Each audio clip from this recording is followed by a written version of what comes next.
세계 최대 가전전시회죠. CES 2022가 한 달 앞으로 다가왔습니다. 2년 만에 빗장이 풀렸다고들 표현을 하는데 다양한 혁신 기술들이 이번에 쏟아질 것으로 또 예측이 되고 있습니다.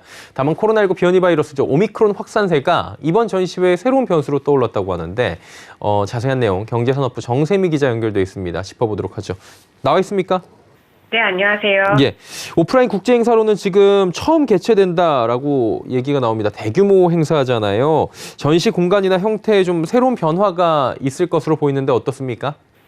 네, 이번 CES는 팬데믹으로 인해 2년 만에 오프라인으로 개최됩니다. 글로벌 3대 IT 전시회 중 위드 코로나 이후 처음 열리는 행사라는 점에서 업계의 이목이 집중됐는데요. 미국 라스베이거스에서 현지 시간으로 2022년 1월 5일부터 8일까지 4일간 열립니다. 지난해에는 코로나19로 온라인으로만 이뤄졌는데 올해는 온라인과 오프라인을 병행하는 일명 하이브리드 방식이 주를 이룰 전망입니다. 참가 기업은 약 1,700개입니다. CES 2020 참여 기업이 4,000개가 넘었던 것과 비교하면 반토막도 안 되는 건데요. 한국 기업은 삼성전자를 포함해 LG전자, 현대차그룹 등 약 300개가 참가하는 것으로 알려졌습니다. 전시회에 앞서 1월 3일부터 이틀간 미디어데이 행사도 마련됩니다. 이곳에서는 한종희 삼성전자 영상 디스플레이 사업부장이 기조연설에 나설 것으로 보입니다. 참여 기업과 인원은 줄었지만 오프라인 행사 공간과 규모는 그대로 이어집니다. 테크웨스트와 이스트, C스페이스 등 기존 공간이 활용되는데요. 이번 행사에선 새로운 전시 공간인 라스베이거스 컨벤션 센터 웨스트도 포함됩니다.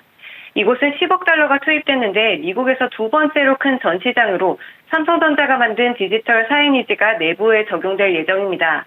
또한 전기차와 자율주행차, 마이크로 모빌리티, 에어택시 등 미래 모빌리티가 집중 전시될 전망입니다.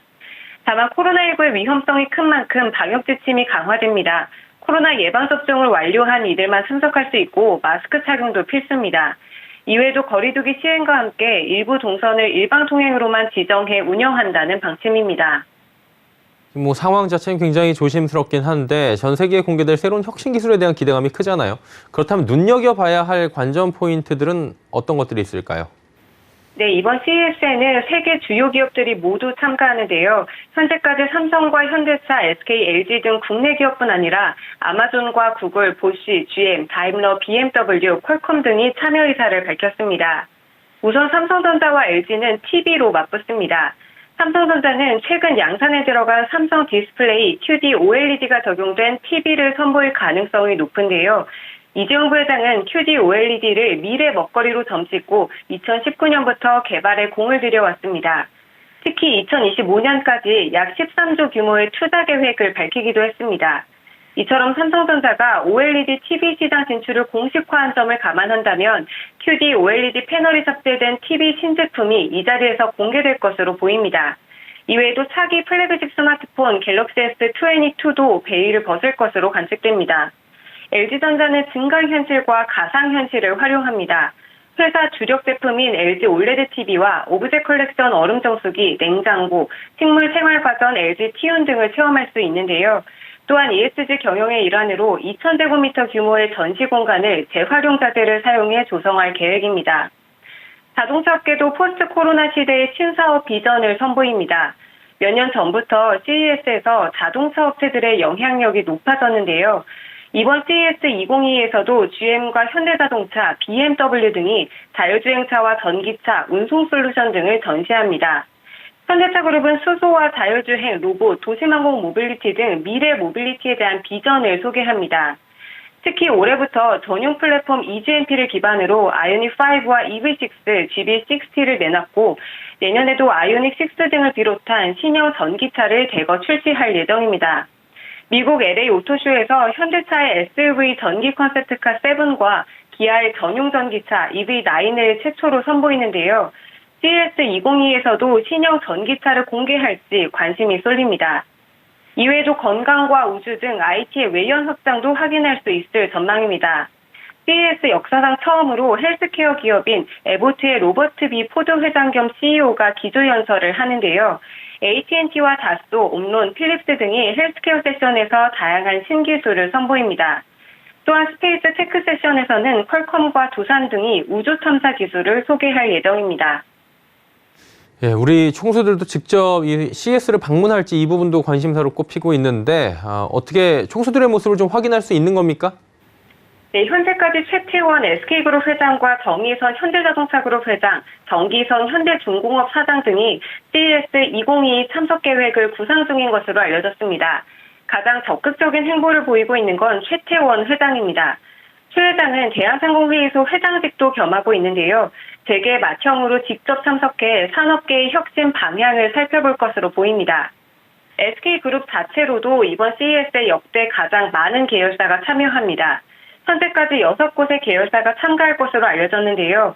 구체적으로는 SK이노베이션과 SK하이닉스, SK텔레콤 등의 주요 계열사와 SKENS와 SK에코플랜트, 지주사 SK가 포함될 것으로 보입니다. 각 계열사는 탄소 중립을 중심으로 전시관 규모에도 공을 들일 것이라는 이야기도 나옵니다. 이외에 정의선 현대차그룹 회장의 미국행도 언급됩니다. 정 회장은 최근까지 미국 현지에 직접 방문해 미래 전략을 점검했는데요. 올해 초에는 자율주행 합작사 모셔널과 로봇 기업 보스턴 다이내믹스 본사를 찾아 현황을 점검하기도 했습니다. 작년 CES에서 미래 모빌리티 컨셉트와 차세대 커넥티드 시스템이 공개될 것으로 보였지만 무산된 바 있는데요. 2년 동안 내부적으로 추진되어 온 UAM 허브 실물 등의 미래 모빌리티 전략을 모두 쏟아낼 것이라는 관측도 있습니다. 네, 근데 지금 문제가 발생을 했죠. 오미크론 변종 바이러스 문제인데 이 부분으로 좀 난감한 부분이 생길 것 같아요. 분위기는 실제로 어떻습니까? 네, CES를 불과 한 달 앞둔 상황에서 오미크론 확산이 심화되며 각국이 빗장을 다시 걸어 잠그고 있는 상황입니다. 때문에 준비 막바지에 돌입했던 국내 기업들도 미국 방역 지침을 주시하며 참가 계획을 전면 수정하고 있는 것으로 알려졌는데요. 특히 오미크론 확산세가 잦아들지 않는다면 규모를 크게 줄이거나 다시 온라인 행사로 돌아갈 가능성도 배제할 수 없는 상황입니다. 대부분의 기업들은 출장 인력을 줄이는 방법을 택할 것으로 보입니다. 특히 정부가 3일부터 16일까지 해외에서 입국하는 내외국인은 코로나19 백신 접종 여부와 상관없이 10일간 자가격리를 할 것을 발표했는데요. 까다로워진 PCR 검사 절차나 입국 후 10일간 자가격리 지침이 업무 공백으로 이어질 가능성이 있어 기업 입장에선 부담이 될 수밖에 없기 때문입니다. 우선 삼성전자는 정부의 발표와 오미크론 확산에 따라 출장 인력을 조정하는 방안을 검토 중인 것으로 알려졌습니다. LG전자도 이번 CES 전시회 부스에 투입되는 출장 인력을 최소화합니다. 대신 키오스크를 활용하는데요. 증강현실과 가상현실로 제품을 체험하도록 하는 겁니다. 이미 최근 다양한 행사에서 온라인 전시관 운영 노하우를 쌓았기 때문에 평소보다 적은 인력으로도 대응이 충분히 가능할 것으로 보입니다. 당초 CES 참석 가능성이 거론됐던 총수들의 행보에도 제동이 걸렸습니다. 앞서 정의선 회장과 최태원 회장 그리고 정기선 현대중공업 사장 등이 언급됐는데요. 이외에도 국내 주요 기업 경영진들이 참석을 계획했지만 현재는 참석 여부가 불투명합니다. 다만 조 바이든 미국 대통령이 현지 시간으로 지난 2일 연설에서 오미크론 관련 봉쇄 조치를 고려하지 않는다고 밝혔습니다. 때문에 CES 2022 참가 예정이었던 국내 기업들은 한시름을 놓은 상황인데요. 그렇지만 국내외에서 확산세가 이어지는 만큼 촉각을 곤두세우고 있다는 입장입니다. 예, 한 달 앞으로 다가온 CES 상황 점검해봤습니다. 정세미 기자였습니다. 고맙습니다.